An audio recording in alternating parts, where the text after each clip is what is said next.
Good morning class 12। हम लोग जो अध्याय पढ़ने वाले हैं उसका शीर्षक है नमक। क्या उसका शीर्षक है? नमक। रचनाकार कौन है? रज़िया सज्जाद ज़हीर। तो चलिए आज इस पाठ की हम लोग थोड़ी संक्षिप्त जानकारी जो आपके पुस्तक में दी हुई है उसको पढ़ लेते हैं। रज़िया सज्जाद ज़हीर की नमक शीर्षक कहानी भारत पाक विभाजन के बाद सरहद के दोनों तरफ के विस्थापित पुनर्वासित जनों के दिलों को टटोलती एक मार्मिक कहानी है। हम लोग जानते हैं कि 1947 में हमारा 15 अगस्त 1947 में हमारा देश आज़ाद हुआ। हम दो हिस्सों में बंटकर हमें जो आज़ादी मिली वह दो हिस्सों में बंटकर मिली। हमारे देश को दो हिस्सों में बांट दिया गया। एक का नाम भारत पड़ा, दूसरे का नाम पाकिस्तान पड़ा। तो जब ये विभाजन हुआ तो बहुत से लोग विस्थापित हुए, अर्थात कुछ लोग उस तरफ चले गए और उधर के कुछ लोग इस तरफ चले आए। तो जो अपनी भूमि को छोड़ने का, अपने जन्म स्थान को जो छोड़ने का किन्हीं कारणों से उन्हें जो छोड़ना पड़ा, जो परिस्थितियां थी, उन परिस्थितियों के कारण जो उन्हें अपनी जन्मभूमि को छोड़ना पड़ा, उसकी वेदना, उसके कष्ट को वही लोग जानते हैं। उसी के दर्द को यह कहानी व्यक्त करती है कि किन विपरीत परिस्थितियों में ये विस्थापन हुआ था। बहुत से लोग विस्थापित हुए थे, उनके दर्द को यह कहानी क्या करती है? उनके दिलों को टटोलती है यह कहानी। तो आगे पढ़ते हैं।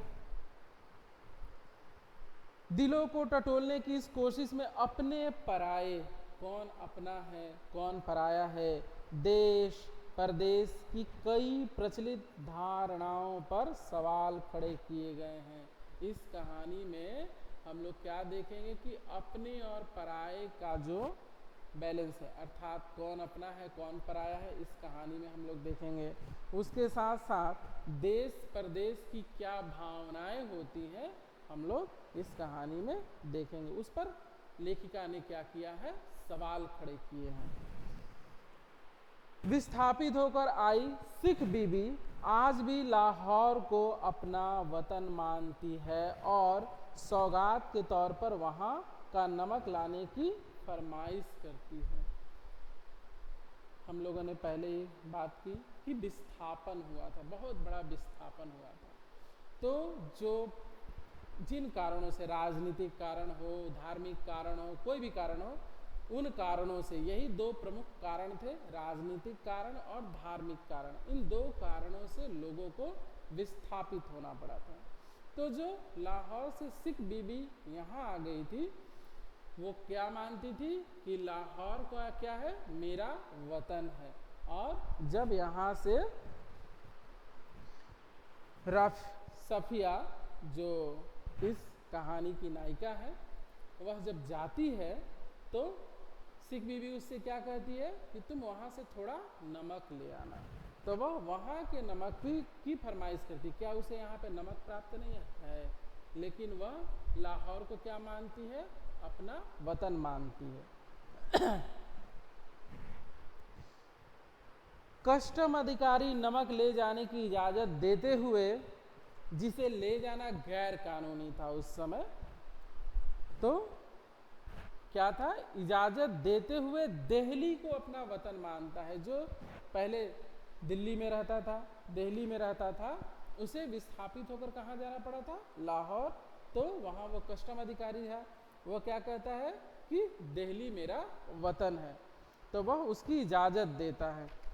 उसी तरह भारतीय कस्टम अधिकारी सुनील दास गुप्ता का कहना है मेरा वतन ढाका है।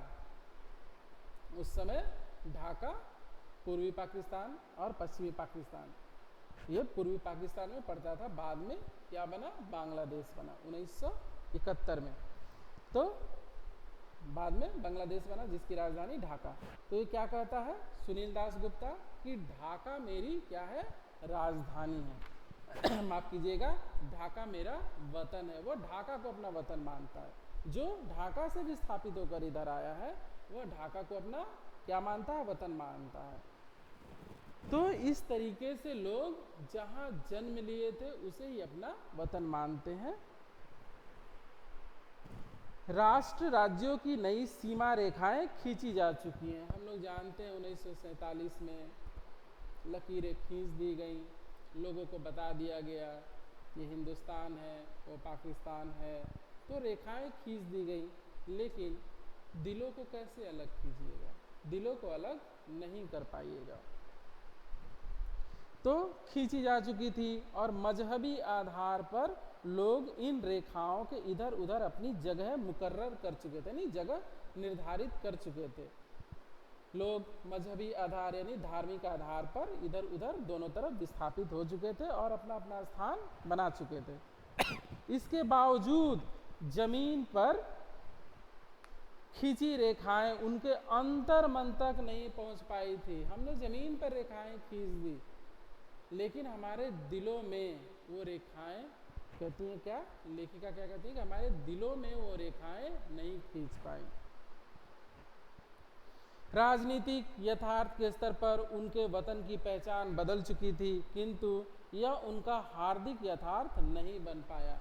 कि राजनीतिक आधार पर सीमाएं बनाई जा चुकी थी, किंतु हृदय में कोई सीमा रेखा नहीं बनाई जा सकी।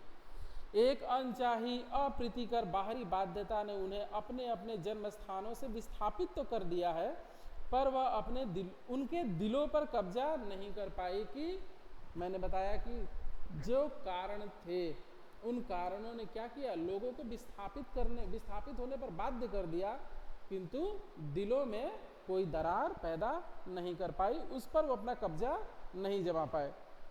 नमक जैसी छोटी सी चीज का सफर पहचान के इस हार्दिक पहलू को परत दर परत क्या करता है, उधेड़ कर रख देता है, खोल कर रख देता है। यह हार्दिक पहलू जब तक सरहद के आर पार जीवित है तब तक यह उम्मीद की जा सकती है कि राजनीतिक सरहदें एक दिन बेमानी हो जाएंगी। लाहौर के कस्टम अधिकारी का यह कथन बहुत सारगर्भित है कि उनको यह नमक देते वक्त मेरी तरफ से कहिएगा कि लाहौर अभी तक उनका वतन है और दिल्ली मेरा है, तो बाकी सब रफ्ता रफ्ता ठीक हो जाएगा।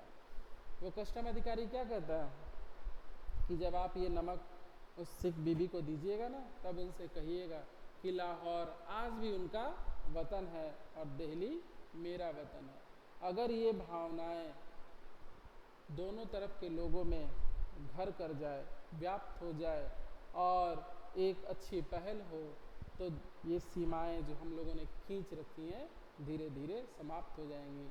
क्योंकि लोग तो पहले एक ही थे, देश तो पहले एक ही था, विभिन्न कारणों ने उस पर सीमा रेखा खींचकर लोगों को अलग कर दिया। इसे पढ़ते हुए एक सवाल हमारे मन में जरूर उठ सकता है, क्या धर्म मजहब के आधार पर नई नई सरहदों के आर पार फेंक दिए गए लोगों की वह पीढ़ी जिनके दिलों में अपनी जन्मस्थली के प्रति गहरा लगाव है कि खत्म हो जाने पर रफ्ता रफ्ता ठीक हो जाने की उम्मीद भी खत्म हो जाएगी? क्या नई पीढ़ी के आने पर भी यह उम्मीद बनी रहेगी? बहुत महत्वपूर्ण बात कहती है कि जो लोग विस्थापित हुए थे, आज जो नई पीढ़ी आ चुकी है, क्या आज भी उनके मन में वही भावनाएं हैं? क्या आज भी इधर जो विस्थापित होकर आए थे लाहौर को अपना वतन मानते हैं? क्या इधर से जो विस्थापित होकर उधर गए थे क्या दिल्ली को अपना वतन मानते हैं? क्या ये भावनाएं आज भी हैं? क्या नई पीढ़ी इसका वहन कर रही है? तो क्या धीरे धीरे करके ये सारी भावनाएं खत्म हो जाएंगी? क्या सीमाएं रेखाएं इसी तरह बनी रहेंगी? ये बहुत सारे सवाल लेखिका खड़ी करती हैं। अगली कक्षा में हम लोग इन सारे सवालों के जवाब ढूंढेंगे, पाठ को पढ़ेंगे और पाठ को पढ़ के समझेंगे। तो मिलते हैं अगली कक्षा में और पढ़ते हैं नमक।